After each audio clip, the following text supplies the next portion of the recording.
परम प्रेममय जुग पुरुषोत्तम श्री श्री ठाकुर अनुकूल चंद्रेर आतुल चरण जानाई आमार शतकोटी प्रणाम। जय गुरु सकल इष्टप्राण दादा मायरा। তোমার শ্রেয় বা প্রিয়ের প্রতি কেউ যদি কটু কটাক্ষ করে এবং তা সত্ত্বেও তোমার পরাক্রম যদি গর্জে না ওঠে, সমীচীন বিবেকী তৎপরতায় সেখানে বিহিত যা সক্রিয়ভাবে তা যদি না করো, বুঝে নিও যাকে শ্রেয় প্রিয় বলছো সেটা তোমার ভরং মাত্র, তাতে প্রীতি নিবদ্ধ নও। স্বার্থ সংক্ষুদ প্রত্যাশা পূরণী শোষক ছাড়া আর কিছু নও তুমি। আর এতেই বলে দেয় তোমার ব্যক্তিত্ব উপচয় উদ্বোধনায় সুব্যবস্থ হয়ে তো চলবেই না, রূপায়িত উদ্বোধনে বরং বিধ্বস্তির শিকার হয়ে চলবে। ভাঁওতা বাজিয়ে কৃতি চলন বঞ্চনাকে আহ্বান করে থাকে। প্রীতিবিনায়ক গ্রন্থে পরম দয়াল আরো বানিয়ে দিলেন, বিভীষণ রামচন্দ্রকে তার মুখ্য করে শ্রেয় করে রাবণের সাথে মিত্রতা করতে যাননি। শ্রীকৃষ্ণ পাণ্ডব সখা হয়ে তাদের অশুভের নিরাকরণ প্রয়াসী হয়ে কৌরবদের প্রতি যা করণীয় তাতে একটুও ত্রুটি করেননি। আবার এ করতে গিয়ে তিনি কৌরব সখা হননি। হনুমান রাম ভক্ত হয়ে রাবণের সহিত মিত্রতার অনুবন্ধনে নিজেকে নিবদ্ধ করেননি। তাই যদি কেউ আদর্শ থাকেন তোমার, শ্রেয় প্রিয় থাকেন যদি কেউ, তাঁর প্রতি অত্যাচারে বিরুদ্ধতায় ও তাঁর আপদে উপযুক্ত প্রস্তুতি নিয়ে দক্ষ চাতুর্যে অসৎ নিরোধী হৃদ্র পরাক্রমে নিরাকরণ প্রবুদ্ধ না হয়ে ওঠো, যদি তুমি বোধ ও কর্মদক্ষতার উপযুক্ত বিনয়নে তার নিরাকরণ না করো, নিরোধ না করো, তাহলে তোমার চাইতে ভক্ত বিটেল কেউ আছে কিনা কে বলবে। তাই বলি যাকে ভক্তি করছো তার বিপদের হোতা যে, তাকে নিরোধ করে দক্ষ পরাগতায় নিজেকে কৃতার্থ করে তোলো। জীবনের দোতন ও জ্যোতি, ব্যক্তিত্বের অনুদীপনা, পরাক্রমের উদাত্ত অনুক্রিয়তা ওখানেই। সেদিনটা ছিল 17/4/1950। শ্রী শ্রী ঠাকুর পঞ্চানন্দার সাথে আলোচনা প্রসঙ্গে বলছিলেন, মানুষ প্রবৃত্তির গোলক ধাঁধার মধ্যে কিভাবে নাকানো চুবানি খায় এবং তা থেকে রেহাইয়ের উপায় বদলাচ্ছেন। এর একমাত্র ওষুধ হল অচ্যুতভাবে ইষ্ট স্বার্থ প্রতিষ্ঠাপন্ন হওয়া। এতে মানুষ প্রবৃত্তির হাতে গিয়ে পড়ে না, বরং প্রবৃত্তিগুলি তাঁর হাতে খেলার পুতুলের মতো হয়ে দাঁড়ায়। বেফাঁস চলন বন্ধ হয়ে যায়, মানুষের ভেতর অখণ্ড ব্যক্তিত্বের প্রতিষ্ঠা হয়, সে প্রাজ্ঞ হয়ে ওঠে, বোধিসত্ত্ব হয়ে ওঠে। তো পঞ্চানন্দা শ্রী শ্রী ঠাকুরকে প্রশ্ন করছেন, তাকে ভালোবাসা সত্ত্বেও তো আমরা প্রবৃত্তির হাত থেকে রেহাই পাই না। শ্রী শ্রী ঠাকুর ইষ্টকে কেমন ভাবে ভালোবাসতে হয় সেটা স্পষ্ট করে দিয়ে বললেন, হনুমান মন্ত্রিত্ব পাবার লোভে রামচন্দ্রের কাছে এসেছিল, কিন্তু পরে রামচন্দ্রকে এমন ভালোবেসে ফেলল যে তার সব লোভ তুচ্ছ হয়ে গেল। এইটা দরকার। ইষ্টকে খুশি করাই আমার একমাত্র সুখ, এমনটা যদি হয়ে দাঁড়ায় তাহলেই বাঁচোয়া। শুধু কর্তব্য বোধ থেকে যারা ইষ্টের আদেশ পালন করতে যায়, হয়তো কোনো প্রবৃত্তির টানে সে কর্তব্য বোধে ছুটে যেতে পারে, কিন্তু ইষ্ট যদি হয় নেশার বস্তু, তাকে না হলে আমার প্রাণ বাঁচে না, এমনটারও যদি হয় তাহলে আর ভাবনা নেই। শ্রী শ্রী ঠাকুর একেবারে তার সান্নিধ্যের জ্বলন্ত উদাহরণ সহ বলছেন, অনেকে আমাকে ভালোবাসে, তাদের ইগো অহং আমাকে দিয়ে পরিপুষিত হয় বলে, আমি তারিফ করি বলে, দশের কাছে তাকে তুলে ধরি বলে। তাই তো এই প্রত্যাশায় আঘাত লাগলে পীড়িত ছুটে যেতে পারে। ধরেন একজন তার স্ত্রীকে ভালোবাসে, তার কাম প্রবৃত্তি চরিতার্থ হয় বলে, ধীরে ধীরে ওই স্ত্রীর উপর সত্যিকারের টান যদি হয় এবং তার ভালোর জন্য যদি যৌন সংসর্গ ত্যাগ করা প্রয়োজন হয়, তাহলে সে কিন্তু তাতে কুণ্ঠবোধ করে না, কারণ সে তখন স্ত্রীর স্বার্থে স্বার্থান্বিত হয়। আপনার ঠাকুর যদি আপনার চিত্ত বিনোদন তৎপর হন আর আপনি সেই জন্য যদি তাকে ভালোবাসেন, তাহলে বুঝতে হবে আপনি আপনার ঠাকুরকে ভালোবাসেন না, আপনি ভালোবাসেন আপনার নিজের সুখকে। যত সময় আপনার ভালোবাসার মধ্যে কন্ডিশন বা শর্ত থাকে, তত সময় পর্যন্ত আপনি ভালোবাসার রাজত্বে ঢোকেননি। ভালোবাসার মধ্যে আছে তত সুখ ও সুখিত্ব, প্রিয়ের সুখে সুখী হওয়া। শত কষ্ট সত্ত্বেও আমরা যদি সব কমপ্লেক্স বা প্রবৃত্তি নিয়ে ইষ্টে চিত্র বিনোদন তৎপর হই, তাহলেই বাঁচোয়া। নিজের জন্য কোনো চাহিদা থাকলে ভালোবাসাটা বিশুদ্ধ হয় না, চাই শুদ্ধ ভক্তি। আবার আলোচনা প্রসঙ্গে পরম দয়াল বলছেন, শুনেছি আনন্দ বুদ্ধদেবের সঙ্গে কতকগুলি কন্ডিশন বা শর্ত রেখেছিলেন। তাই নাকি তিনি অহৎ পর্যায়ে উন্নীত হতে পারেননি। ভগবানের কাছে বা ইষ্টের কাছে আমরা যখন আত্ম উৎসর্গ করি, তখন যদি কন্ডিশন করি তা আত্মবিকাশের পথে বাঁধা হয়ে দাঁড়ায়।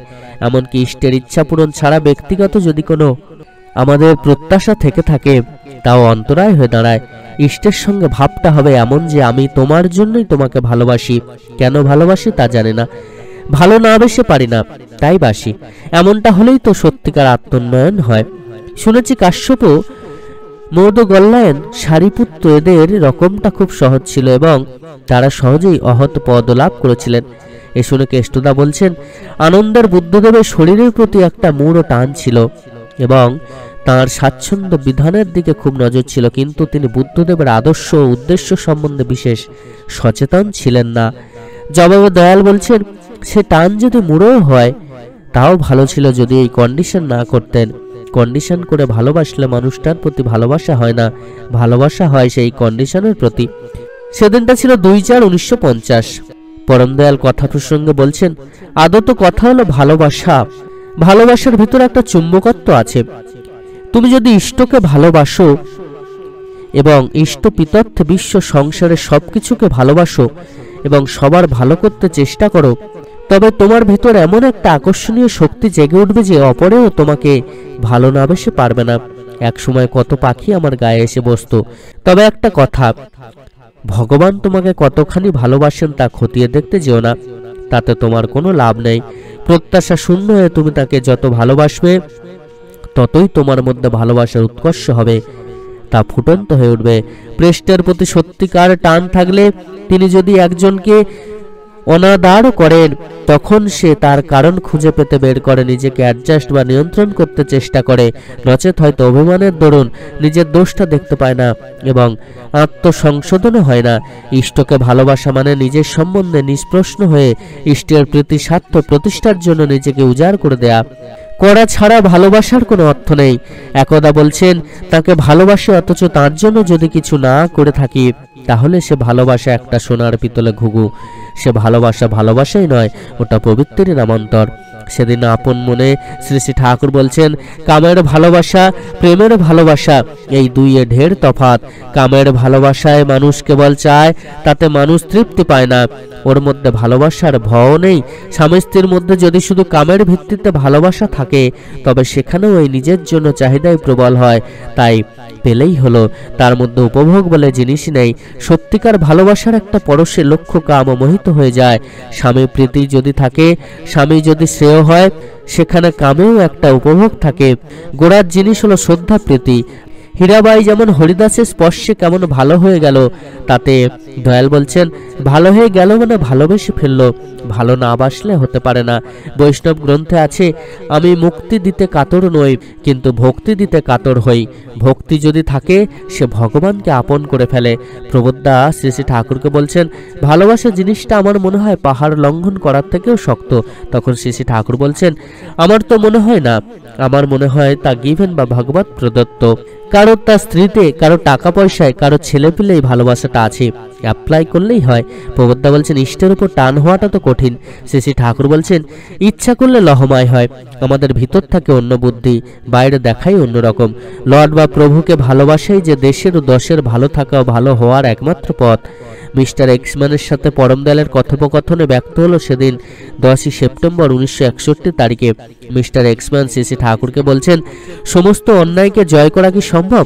শ্রী শ্রী ঠাকুর বললেন, না, না করা মানে আমরা অতখানি দুর্বল, আমাদের কাজের অতখানি খাঁকতি আছে।